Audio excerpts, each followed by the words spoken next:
asalaamaaleykum àdduna bi yëpp comme ni nga ko baaxoo di def rek di def ay live saa su ne si actualité si lu xew soxal askan bi soxal dëkk bi soxal Afrique tey nag mu nekk benn jour bu spécial parce que dañuy am lu ñuy waajal niki àjjuma bii di ñëw ñu bëri nag ñu am xalaat naan waaw lu tax gars yi di jóg waxu Guinée ñu bëggoon leeral foofu tuuti rek ne lu tàkk Guinée rek tàkk Sénégal rawatina li waral sabab tey ji waxtaan bi muy mbirum troisième mandat ni mu nekkee ordre du jour Guinée noonu la nekkee ordre du jour Sénégal noonu la nekkee it ordre du jour ci Afrique de l'Ouest bi yëpp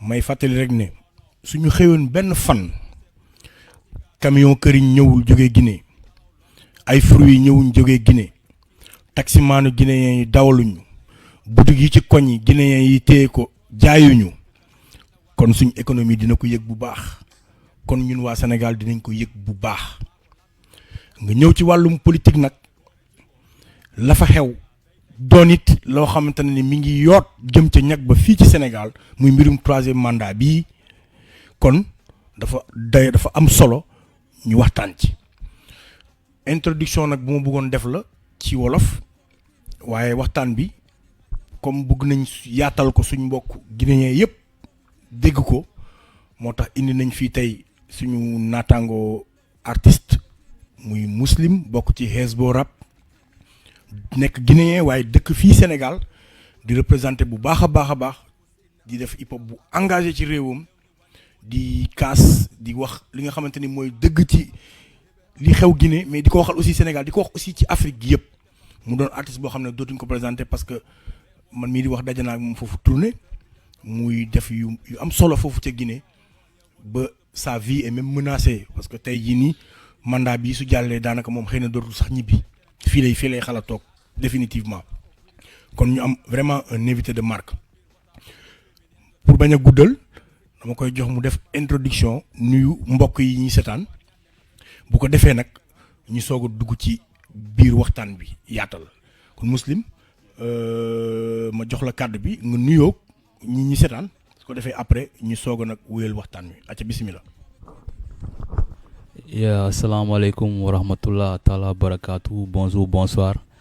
Donc haray ko comme no jaatigan woldir non chat lene man Y'en a marre haray miɗo ɗo hande fi yewtidugol e moɗon mobilisation fandi ɗon fi mobilisugol guinéen ɓen foof inchallahu e o marche momin fandini ɗo ande no muslim no ɗo en tant que muslim mais na casquette artistique ko mi ardi ɗo hande miɗo immori ɗo e inde mouvement goto kadi mo andanɗa hoorema ni ko min guinéen ɓe fulɓe a faami yiitidi formi nden mojobere ɗon a ari tawti kadi Y'en a marre golle ɗen nden mojobere ɗon no wiye guinéen sans ethnie les jeunes leaders donc haray ko immorde ɓe ɗon tigi ardumi ɗo haray ko yon walli Muslim Hezbo Rap on sera jogito ɗon ɗum ɗon anden ɗo wona rap tun walla affaire de musique addi en ɗo joni noon comme no caat yewtiri noon on faami tigi alaka jooɗe donc haray ko matun imme message ɗin feƴƴa communication on kadi waɗa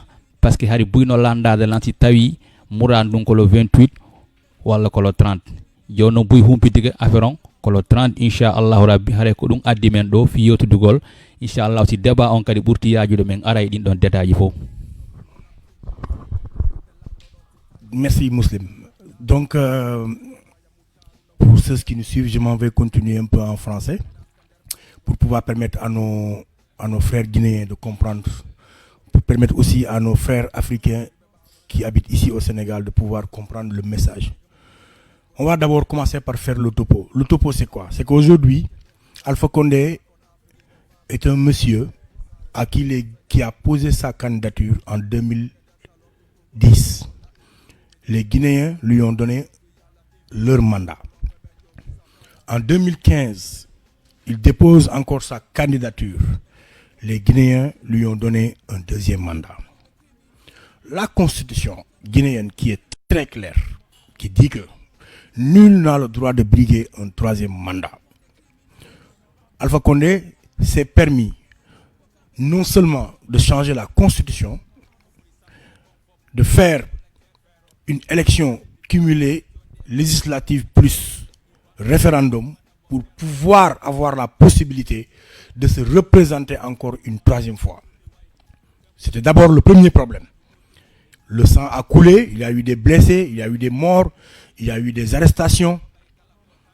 Toute l'Afrique complice, en commençant par la CEDEAO, qui s'est tue par rapport à cette histoire. Jusqu'à maintenant, les élections arrivent, Alpha Condé fait ce qu'on appelle une confiscation du pouvoir. Comment est-ce que un président qui prétend avoir gagné des élections n'a reçu aucune félicitation de ses homologues présidents? Personne ne l'a félicité. Aucun autre président, ni d'Afrique ni d'ailleurs. Il se cache.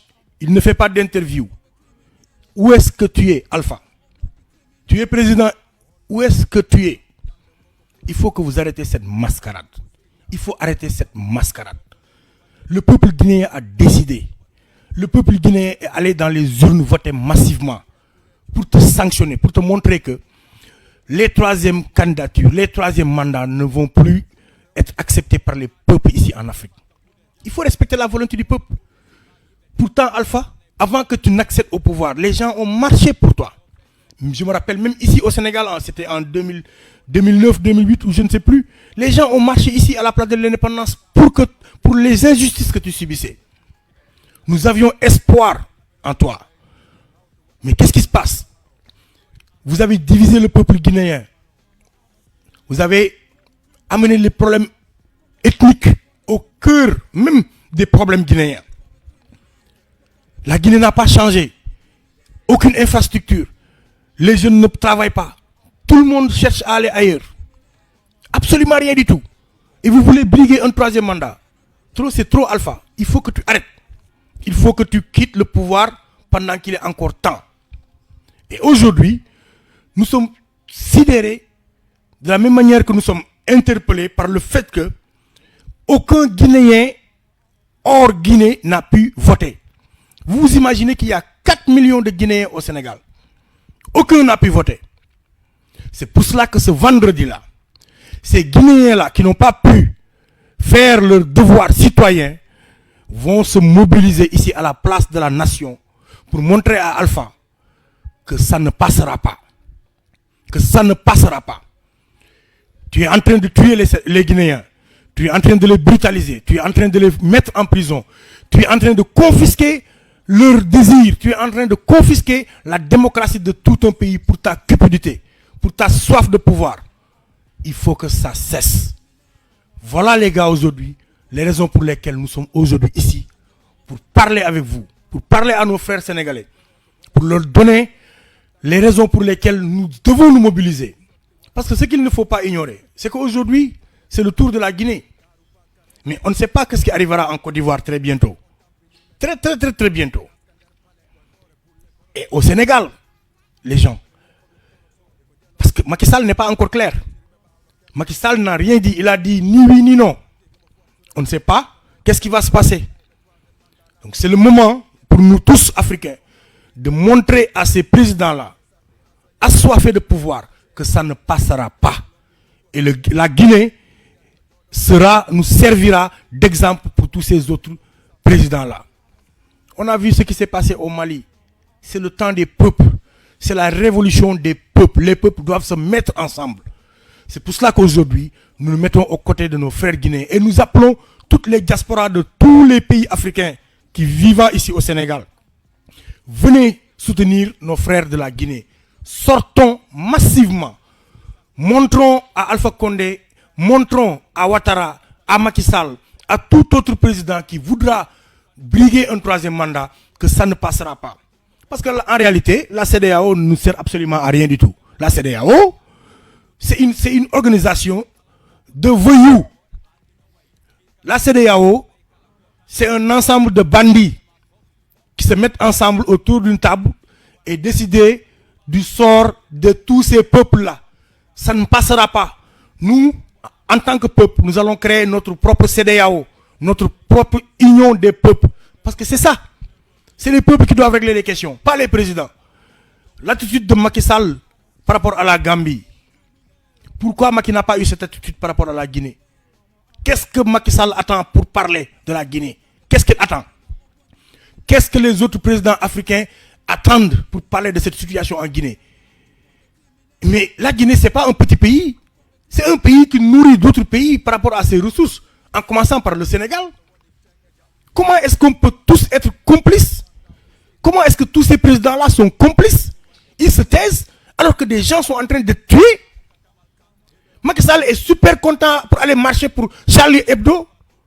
Il est pressé pour aller marcher pour un mort pour un pays français. Il a même posté quand Kobe Bryant a fait son accident. Il a même tweeté pour Kobe Bryant. Tu tweets pour Kobe Bryant, tu marches pour Charlie Hebdo. Nos frères guinéens sont tués ici à ta porte. Certains sont même arrêtés ici à l'ambassade de Guinée au Sénégal.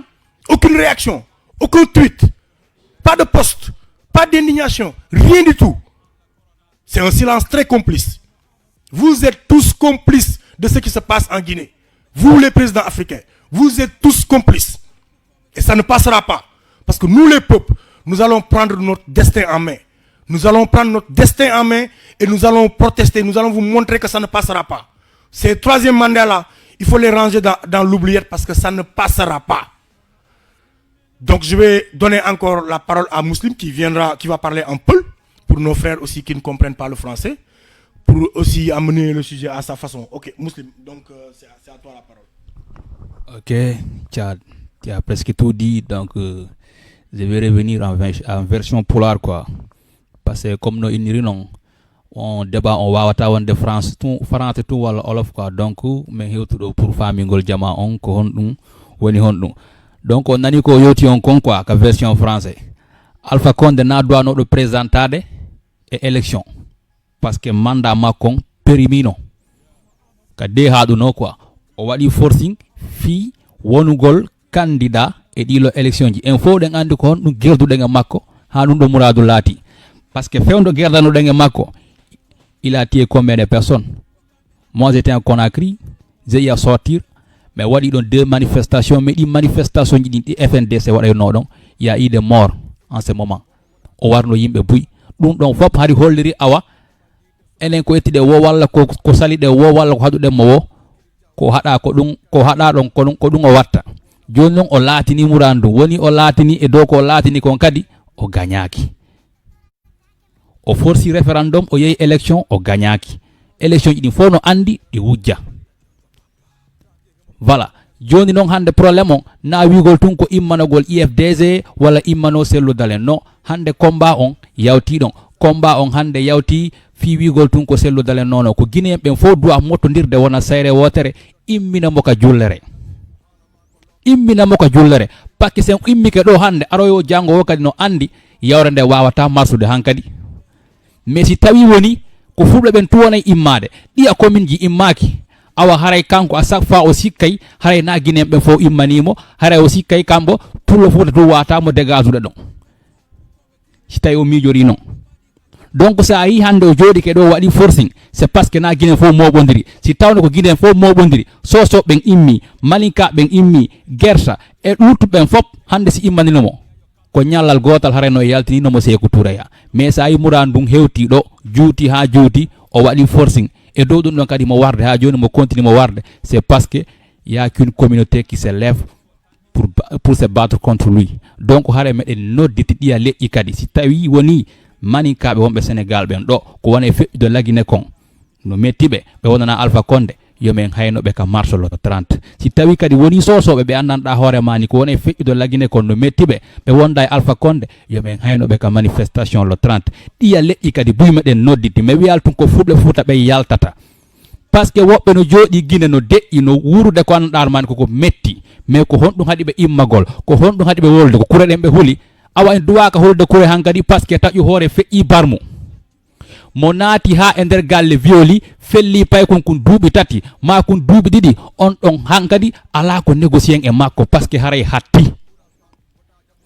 hatti ɗo joni ala négociation wonɓe guine ɓen berɓe wonɓe manifestade ɓe ka commuratoma ɓen ɗon no continue mais enen kadi wona e yiɗum ɗon hande wonen extérieur ga ɓayen ala encaisse de kure ɗen jooɗoɗen croiser les bras wiyen non a ɗum no feƴƴoye feƴƴirtani kanko tigi mo andi kanko e seni ɓe waɗi mafio ɗum ko depuis 2010 addi 2015 ha 2020 seni ko Alpha Condé jooɗani représente ɗo hoore seni o en fof ɗen andi ko RPGiste jo o waɗani campagne Alpha Condé c'est une organisation qui n'est pas crédible ɗum ɗon guinéɓe fof no toɓɓi yitere muɗum e dow on ndemmojo ɓerde nde ɓe waɗi ɗon fof ɓe waɗi golle mafia ɓe wujji ɓe ari ka élection ji ɓe batama Alpha Condé ko honɗum gagne ko buynaɗo dès le premier tour ora ɗo hande kanko e seni ɓe morfa maltanno résultat ji ɗi ɓe henno mo gagne ɗo 59% ko honto Alpha Condé wawata yaltinde résultat mo 59% e nder laguine nini honto bilan Alpha Condé o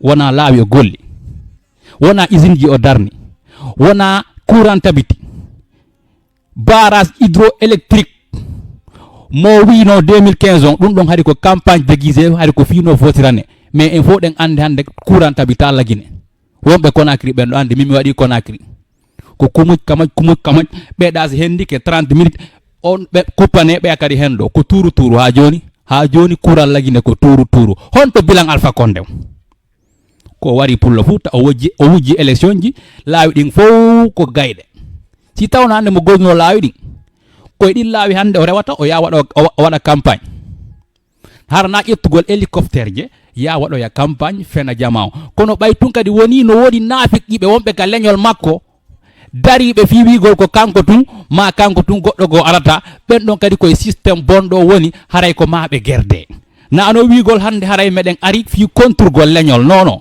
komi wi'i hay sa woni pullo Fouta mo nanɗa hoorema ni hande iɗa ka nder clan RPG iɗa watti doleke nete meɗen jogitorma ennemi jo lagine haysi ko miñira o momi hawti nene e baba maƴuɗo hande tawtoyi RPG e koko Alpha Condé wone wadde ɗo haɗa miɗo jogui ko assassin jo ko neɗɗo mo annanɗa hoorema ni o mérita notoragol guinéen haray ɓe wonɓe itirde ɓa Alpha Condé foof cuunamo par ce que entourage makko on e hoore mum ko ɓe wonaymo e faljinde les Damaro les Damantan les Makanera ces faux types là ministre ɓe annanɗa hoore ma ni ko deedi maɓɓe ɗin ɓe andi Albert Damantan no wawi darade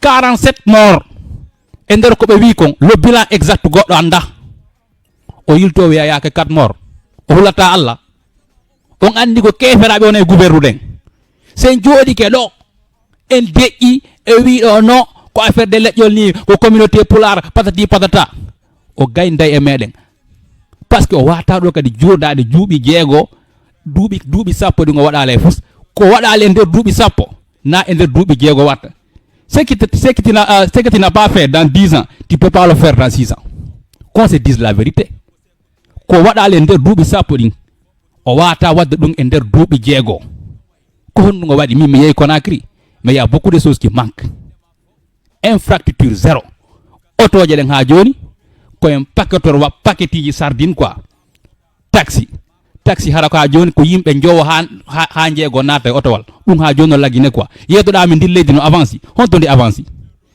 leydi wonde en voie de développement a jippoto ka leydi tun ñalande wotere anda ɗo wuy ɗum ɗo no urde développement ndaare Rwanda hande ko waɗuɓe génocide pendant 20 ans waɗuɓe génocide pendant 20 ans mais hande honto ɓe hiɓe ƴellitike ɓe woni leydi ndi annanɗa hoore ma ni hande ɓiɓɓe maɓɓe jara sano ya Canada walla États-Unis walla Europe ɗaɓɓugol golle par ce que fof hande no ka leydi maɓɓe awa enen kadi naafi hande maɗan ƴiƴan ɗo hibbi ka meɗe wondema changement wata wadde non il faut avoir l'espoir il faut waɗon ko hakkille mono e ka ɓerɗe mo wondema no wawi wonde ɗum noon ko sen immike haray kadi mi jonita parole on Thiat Faye wooda ko ɓeyditi e muɗum quoi. Merci Muslim. Je crois que j'ai piqué 2 ou 3 mots sur ce que tu disais par rapport à son bilan. Mais le truc c'est que en fait le malheur en Afrique, c'est qu'aujourd'hui, les gens se rendent pas compte.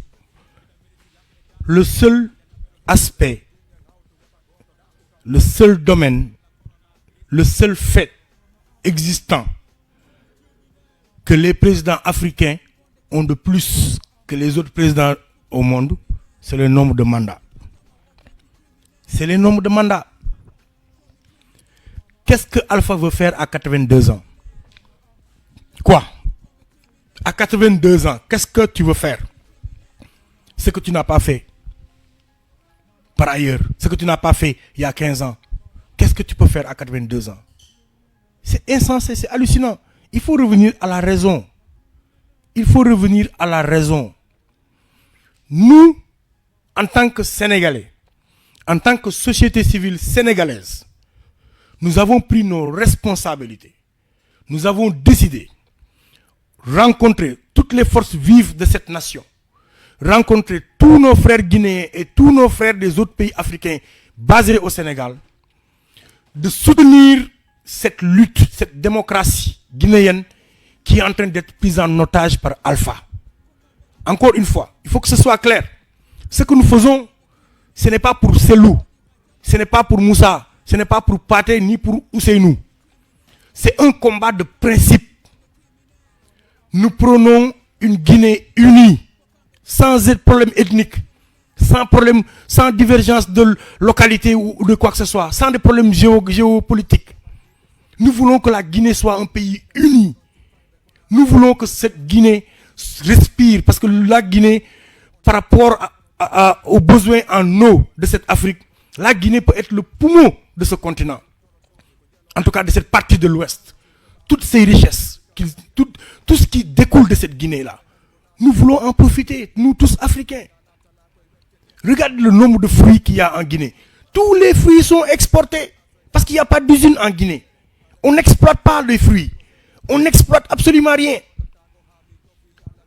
Regardez aujourd'hui, si vous faites le compte par rapport aux jeunes qui prennent les pirogues, il y a plus de Guinéens qu'un autre pays africain. C'est des statistiques. Mais ça fait peur. Ça fait peur. Et c'est dû au fait que il n'y a rien. Rien n'a été proposé. Il n'y a pas d'emploi, il n'y a rien du tout. Après, ce n'est pas un problème seulement guinéen. C'est encore pire qu'au Sénégal. Le Sénégal, c'est encore pire. Il n'y a aucune politique de jeunesse. On laisse les jeunes mourir comme ça à la mer. On laisse les gens prendre des pirogues. On s'en fout. Nous, l'opium du peuple, c'est le Ataya, les Wargala. On a donné à tous les noms. Au départ, c'était les noms des animaux. Warga Fasbi, Warga Mousmi, Warga Wachin. Maintenant, c'est Warga Baba, Warga Ousseinou, Warga Hassan. Parce que c'est l'opium du peuple. On nous endort avec ces choses-là. Pendant ce temps-là, ils dilapident notre argent. Ils nous volent, ils nous pillent. Ils nous volent, ils nous pillent. Ils sécurisent leurs familles, ils sécurisent leurs enfants. Ils sécurisent tout ce qui... C'est grave ce qui se passe en Afrique. Et surtout en Afrique de l'Ouest. Cette Afrique francophone, malheureusement, ce mot-là, francophone qui nous colle à la peau, c'est ça qui nous tue, nous tous. On est morts. Il faudrait qu'on change nos mentalités, qu'on soit unis. Il faut que nos frères guinéens qui nous écoutent, je vous en prie, frères guinéens, on veut que la Guinée soit un peuple uni. On en a marre de cette division. C'est les colons qui nous ont fait comprendre qu'il y a les Peuls, il y a les Malinqués, il y a les Soussous, il y a les machins. Nous sommes Guinéens, point. Nous sommes Africains, point. Il n'y a pas de division possible. Il faut qu'on se mette ça dans la tête. Il faut qu'on se sorte de la tête ces problèmes crypto-personnels, crypto-ethniques, ces problèmes de... Non, ça suffit. Arrêtons, mes frères. Arrêtons les gens. Arrêtons, s'il vous plaît. Changeons notre façon de faire. Changeons nos mentalités. Soyons ensemble, soyons unis. Unis, nous serons forts. Divisés, nous ne réussirons jamais à atteindre nos objectifs. Les présidents comme Alpha Condé, c'est ça qui l'arrange. Que l'on soit divisé, que le peuple soit divisé. Qu'il surfe sur cette division du peuple pour pouvoir encore plus endormir le peuple, massacrer le peuple et voler le peuple. Au Sénégal, pire, on a entendu un député qui parlait à une communauté en disant que cette communauté prenne les sabres si Macky Sall veut briguer un troisième mandat. Vous vous rendez compte? Vous vous rendez compte? On est au troisième millénaire, un député élu par le peuple qui se permet de prendre un sabre et de conseiller aux gens de prendre des sabres pour le troisième mandat de Macky Sall. Ce qui veut dire que ces gens-là, ils sont prêts à tout pour garder le pouvoir. Alors soyons prêts à tout pour arracher notre pouvoir. Parce que le pouvoir appartient au peuple. Il ne faut pas qu'on se trompe. Le pouvoir nous appartient. Ils sont prêts à tout pour garder le pouvoir. Soyons prêts à tout pour confisquer notre pouvoir, pour récupérer notre pouvoir, pour prendre notre destin en main, pour changer le cours de l'histoire. Tout Guinéen habitant au Sénégal, je ne parlerai peut-être pas de ceux qui sont à Tamba, ceux qui sont ailleurs, mais tous les Guinéens habitant au Sénégal, Dakar, Thiès, Mbour, si vous ne venez pas à cette marche de vendredi, si vous ne venez pas à cette marche de vendredi à partir de 15h après la prière du vendredi, soutenir, s'indigner, montrer, s'opposer à cette énième forfaiture d'un autre président africain, dites-vous que vous avez raté le train de l'histoire. Et demain, vos petits-fils vous demanderont des comptes. L'heure est à la responsabilité. L'heure est à la prise de responsabilité. L'heure est à comment est-ce qu'on va faire pour changer notre destin. Et pour changer notre destin, chaque individu a une importance. Garez vos taxis, fermez vos boutiques, fermez vos petits business, vos salons de coiffure, les maïgas, fermez tout. Pour 3 heures de temps. Pour 3 heures de temps. De 15h à 18h. Soutenir le peuple. Supporter le peuple. Montrer que vous n'êtes pas d'accord avec ce qui se passe. Parce qu'on ne peut pas tuer vos frères à Conakry et que vous soyez là les bras croisés. Non, c'est pas possible. C'est pas possible. Alors, on vous invite à venir massivement. Nous voulons que cette marche soit le point de départ d'une alternance générationnelle, d'une alternance d'idées, d'une alternance d'opinion, que ce soit un bras de fer contre tous ces présidents africains qui ont l'intention de briguer un troisième mandat. Parce qu'on doit donner le ton. Et dès ce vendredi-là, donnons le ton. Je suis sûr et certain que vous êtes tous prêts, tous autant que vous êtes. C'est une marche pacifique. Nous avons demandé une autorisation en bonne et due forme. On ne va ni saccager, ni jeter des pierres, ni se bagarrer, rien du tout. Venez avec vos familles, venez avec tout le monde. Sortons et montrons que nous sommes déterminés plus que jamais et que Dakar est déterminé comme Conakry, comme ailleurs, pour arrêter ce qui se passe aujourd'hui dans ce pays. C'est une invitation à venir se mobiliser avec nous tous. Nous faisons aussi un appel très important à tous les autres frères des autres pays, ici, au Sénégal. Nos amis togolais, nos amis burkinabés, nos amis gambiens, nos amis ivoiriens, et j'en passe, béninois. Sortons, venez soutenir nos frères guinéens. Nous allons peut-être aussi insister sur un point, c'est que chacun amène son masque. Que chacun amène son masque. C'est aussi important.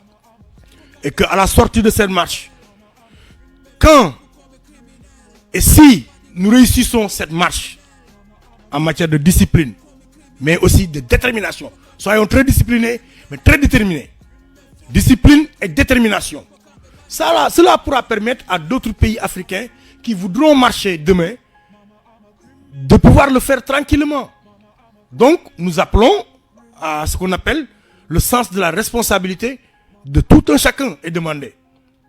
Nous vous demandons d'être responsables. Venez avec les couleurs de la Guinée, que ce soit verte, jaune, rouge. Il faudra que l'on peigne la place de la nation jusqu'à RTS des couleurs vert, jaune, rouge, cette couleur de l'Afrique là, avec les masques, avec les t-shirts, avec tout ce que vous voulez, avec les drapeaux. Mais sortons massivement, dans la discipline, mais dans la fermeté et la détermination. Donc Muslim, je te laisse encore la parole. Merci Thiat. Ok, donc haray kakaw libi ɗon mi memminta kadi masque ji ɗin haray ɗum ɗo meɗen faala kala hewtayɗo ton o arda e masque par ce que hiɗon andi kon ɗum fewndi. Donc voilà, nawnar nden no ɗo ha joni ɓe ƴettude disposition ji e muɗum haray meɗen tori kala arayɗo ton vendredi le 30 har kadi o yejjitali ko 15 heures si juulama juma tun woɓɓe yar juulira ton juma par ce que yaade mosquée à côté aussi ale juuliron ten juma o wonɓe ka woɗɗitiɓen ɗo yon déplace o wiyon on immoto toon 14 heures hara 15 heures ka lawol tawa tan yo 15 heures taw kala guinéen jo ka marche o watta ɗon place de la nation ɗum ko obélisque ka monument so nani obélisque ko monument on ko inde nden change ɗum ɗo mi haalni on nde ñande kami waɗay no live on ɗo ka page place de la nation ko inde nden ɓe change kono na lié on haray obélisque ka woɗon nande ɗon ko ɗon 15 heures yo taw ɗon kala guinéen jo o arda e masque muɗum joni noon leydi ndin kadi o nani Thiat o insisti ka côté discipline haray kadi yana mar e o mouvement woni guinéen sans ethnie les jeunes leaders e kala guinéen jo wonɗo conscient no nodditi needi e o manifestation ɗo ko feƴƴi ka ambassade kon ɗum ɗo me yi ɓerɗen ƴufi woɓɓe yehi toon bukike kaaƴe otoje fusi debbo piyama on dossier ɗon kadi min ƴettaymo en main inchallahu min hewtinamo kaw duwa hewtude ɗon mais noon haray min faalaka ɗin piiji feƴƴude ka ambassade ɗo watta ka manifestation comme no Thiat yotiri on noon se yehi toon en holliri ko annanɗa hoorema ni na ko duwaɗen hollirde kon janggo sen faalama wadde marche walla sen poosi autorisation fi hendagol kadi goɗɗum go ko waɗen ɗo ɓe jonata autorisation donc haray alde e discipline ardon e gandal par ce que pour le Fouta walla guinéjo miɗo wawide ko needi e discipline e civilisation o andira son ari kadi sase hoye ndiyan koy kala yarɗo ndiyan sase hoy koye fop miɗo tori haray yo moɓitu sase hoy koye fop walla kala ñoogue e salte watta luttuɗo ramassé fop nadanonmi e nder saseji andinen ɓen enen na en babbiwa maɓɓe ko kamɓe woni babbi ɗin sa nani mal civilisé ko ƴettayɗo finkari fewtina population mum fella awa enen watan ardu e on esprit kala ko ñamuɗen to woni sasew ndiyan walla sandwich walla kasum café touba kasum nescafé kala ko manni to moɓa nelan fi Allah ƴetto waɗon e nder sasoye watta fude kure ɓen wani dara son foña bambeto hamdallay kosa kabelen ha memi ñaari waɗa ɓe fof ko siɓɓe maayi ɓe waali ɓe maayi woɓɓe hay wattinaka an kadi fi Allah jippin baafe maɗe walla kala ko jokkuɗa yo nde ñalande ɗo jarane an kadi accita kala ko joguiɗa tippa tawamen le 30 vendredi 15 heures ka place de l'obélisque waɗiɗen dow mouradu fermé boutique aji ɗin ha wonɓe ka nder quartier ji ɓe lando ko kori jang fop anda tigi tigi masiba mawlanaɗo no wadde lagina yo fop humpita ɗum fermanelan boutique aji ɗin ɗum ɗon ala ko bonnani on menuisier jo mécanicien jo kala ko jokkuɗa taximan jo walla transporteur jo garanelan fop le 30 noto ɗon ka manifestation mo annanɗa hoore mani ko on men noddidde sonnaɓen kadi wata luttu ɓawo wata ɓe accu on ka cuuɗi hara meɗen nodditi fop paykun e mokoba debbo e gorko tout guinéen conscient fop yo hewtu ɗon inchallahu rabbi haray ko ɗum ɗon addunomen ɗo de. Merci Muslim. Je pense que Muslim aussi a un invité. C'est un autre frère du mouvement guinéen sans ethnie. Donc, est-ce que tu pourras lui laisser la place 2 minutes qu'il vienne? Mon frère, approche. Comme ça, il parle et puis on reviendra avec Muslim. Comment ça va? On est là, tranquille. Ça se passe bien. Pas tellement. Je te donne la parole, comme ça tu peux saluer vite fait. À la mobilisation de vendredi. Yeah, salam alaikum. Voilà, haray ko magada hande gom ko muslim wi nanen ko on est là pour représenter le mouvement guinéen sans ethnie, les jeunes leaders. Haray fodja jusqu'o be woli do kon quoi parce que ça ndari hande si ha société civile sénégalais on immi ke fi walita golle ngene guinéen be on be do ben enen kadi ko haaju men quoi hande kamɓe ko kuude pustumɓe waɗi ko enen guinéenɓe doit mobilisade ara holla carrément ɗum ɗo ko enen jeeyi ko ɗon mi continta ko muslim e Thiat ko hatti ɗon fi mobilisegol guinéenɓe ɓen fof surtout précise piiw gotum kadi parce que de andi kala ko fotte ni RPG no waywa nyaaki ka saare ka wonnen do kadi ils vont essayer d'infiltrer les gens ta goto jabu intimider don ta goto jabu kadi be ara aka preta affaire jidi be faale même des problèmes fi problème jidi yanto e hoore men hayso goddo yeyi fotte goddo ko manifestation o yenni mata nato e dimpiji ko manifestation pacifique wiya comme ko muslimi nane ko feji ka ambassade men kon do en fo pays de gandi pidi buskon no feji ton kadi mais te jabu dum do watta hande kadi ko manifestation pacifique wede gom ko be nane kon hande 3 heures de temps ala ko bonnanta goddo e golle fo fermo be boutique ben be tangana ben yeyo be fruit ben fop yo fermo boutique jemmo ni 3 heures de temps hande famille men on fo wobbe no de ande woni une semaine yaltaali ka ciudi mum activité fus ala ko nakri kono mon frère hande 3 heures de temps wata ma bonnande gurdam mada parce que ya hollo an kadi ko ƴiƴan guinéen joni circulde ka banduma il faut holle non do ngomduma hande sa ya société civile sénégalais on immike fi wallita golle o combat do enen kadi naylu tubawo koy wonu yeso andinen be carrément no gasa ko côté laamu woni yaren heba autorisation hollen be carrément enen ɓuraɓe welede ɗum ɗo parce que hande kala vrai guinéen jo wiɗo no walade dano heba sommet profond hara o feni parce que ɗum ɗo c'est goto wata wonde les entre EDP ji ɗo parce que ɗum ɗo carrément et puis faut mobilise ara law comme ko muslim winanen kon woɓɓe sano parce que mi y a des gens qui m'appellent depuis Tamba faalaɓe déplacade ara o mouvement ɗo parce que ɓe holli c'est des vrais patriotes c'est des vrais guinéens c'est des vrais africains argol fi waɗagol o combat ɗo awa komi innata fop faut mobilise ara law carrément hande ara place de l'Obélisque hande bende ko yugo place de l'Obélisque ya RTS hara place de l'Obélisque goɗɗo wata e bousde fi yagol RTS ɓe anda carrément ɗum anni essaye et puis on fait l'appel on no comment dirais sur le 30 vendredi le 30 à partir de 15h place de l'Obélisque hara nden ñande fo do dodita ko ara ko si buusi place de l'Obélisque gonga weeda ara wata hay yawde et puis kadi piw gotum précisa max jiding parce que de ngande nen kadi carrément hay ni hebugol autorisation c'est pas facile pour nous sabu nawnare wonde don fornandi coronavirus on ça existe toujours fi yimbe be respecta e adora max jimunding dum anno ko mi haali nane gon kadi kala faalaado arde bonnana e dum don de jabu goto bonnana e dum don ko manifestation pacifique et puis kadi anden kadi waden ka hoore men kadi be do ko dowti en ko haale 30 c'est le 30 feƴƴi ko enen guinéen doit tambitade combat o continue mo kadi enen guinéen doit tambitade combat o continue mo kambe so be dowti en haale 30 feƴƴi go be gayni parce que haray gonga be mo be ko haaka wawani dogdi mo mum haray be gayni ko be wawani en ko jonno parde 30 nabi yeso enen kadi ko hondu waade wadde combat doit ka darade do parce que ko innugo wobbe nana 3e mandat pour moi 3e mandat il y a plus de 3e mandat Alpha a perdu il doit partir ko fop no Alpha a perdu mo doit yaade ko dum don woni hala kam fop o perdu mo doit yaade sa ndaari hande pay ko 3 ans 2 ans no ware si tay ka vrai guinéen joko ƴiƴan guinéen on circle de ka banduma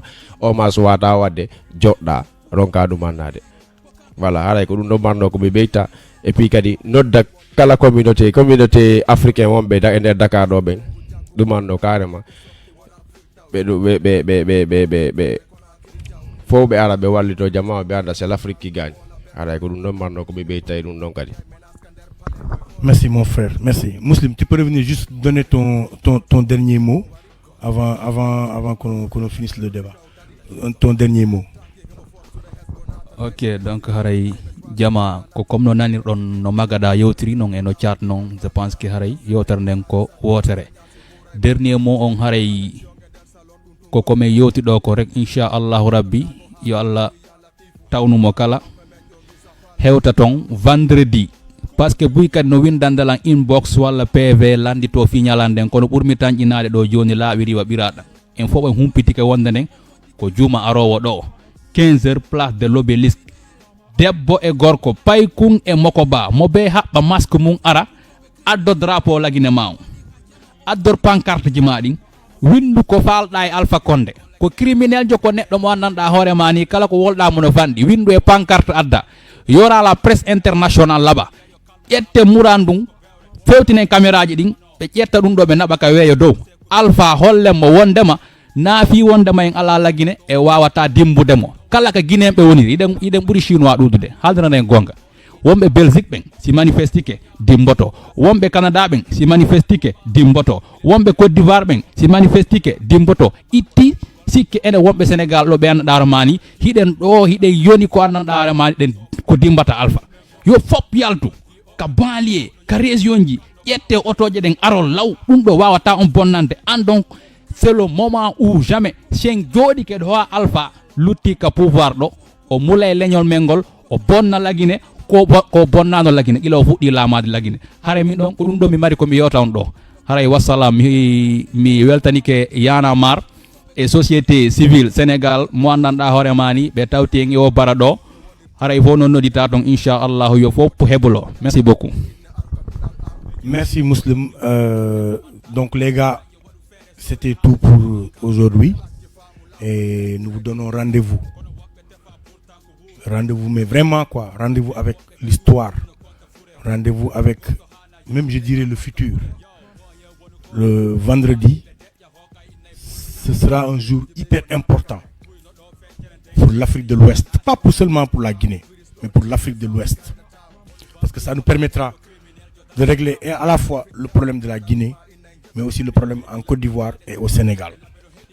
Donc nous vous demandons de sortir massivement, mais massivement, dans la discipline, le respect, mais dans la fermeté et dans la détermination. Donc soyons tous présents de 15h à 18h. Nos frères guinéens restés en Guinée n'ont pas pu faire leurs activités depuis des jours, depuis des semaines, depuis même des mois. Ils sont tués, tabassés, torturés, mis en prison, portés disparus. Il n'y avait pas d'Internet depuis 4 jours en Guinée, il n'y avait pas d'Internet.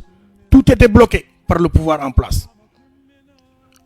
Nous qui sommes là au Sénégal, nous devons faire un geste. Nous devons montrer notre compassion, nous devons montrer que nous ne sommes pas d'accord avec cela. Et c'est le moment de le prouver et de le montrer, ce vendredi-là. Venons massivement avec les couleurs de la République, vert, jaune, rouge. On ne veut pas de connotation politique. Et encore une fois, la Guinée est un seul pays, un seul homme, un seul nombre. Pour nous, en tout cas sénégalais, il n'y a aucune différence. Il n'y a pas de groupe ethnique qui vaille. Nous sommes guinéens. Ce vendredi, nous serons tous guinéens, punto. Soyons guinéens, punto. C'est ça la réalité. Donc, c'est un pays qui nous est cher. C'est un pays qui nous est très cher. Nous devons protéger notre pays. Nous devons protéger notre Afrique. Et cela commence par notre premier pays, la Guinée. Battons-nous pour notre pays, battons-nous pour notre nation. Nous sommes un seul pays, nous sommes un seul peuple. Toute l'Afrique est unie derrière la Guinée. Donc il faudra le montrer ce vendredi, venir massivement, s'adjoindre à nous pour qu'on puisse montrer aux autres présidents africains qui voudront essayer eux aussi leur troisième candidature que ça ne passera pas. Donc c'est le moment de le montrer. Amenez vos masques, amenez les drapeaux du pays, amenez les couleurs du pays. Chantons notre pays, chantons la Guinée, chantons notre Afrique. Montrons que nous sommes déterminés, nous sommes fermes. Montrons que nous sommes un seul peuple. Donc les gars, rendez-vous est pris ce vendredi-là. D'ici là, vous aurez d'autres programmes. D'ici là, il y aura d'autres lives. D'ici là, nous inviterons d'autres frères guinéens et sœurs guinéens qui sont ici à Dakar pour qu'ils viennent parler eux aussi, dire eux aussi leurs sentiments, mais aussi inviter toutes les communautés guinéennes établies au Sénégal. Donc, merci à tout le monde. Wassalam. Djeredjeuf. À la prochaine fois. Djadjef One Love. Ciao.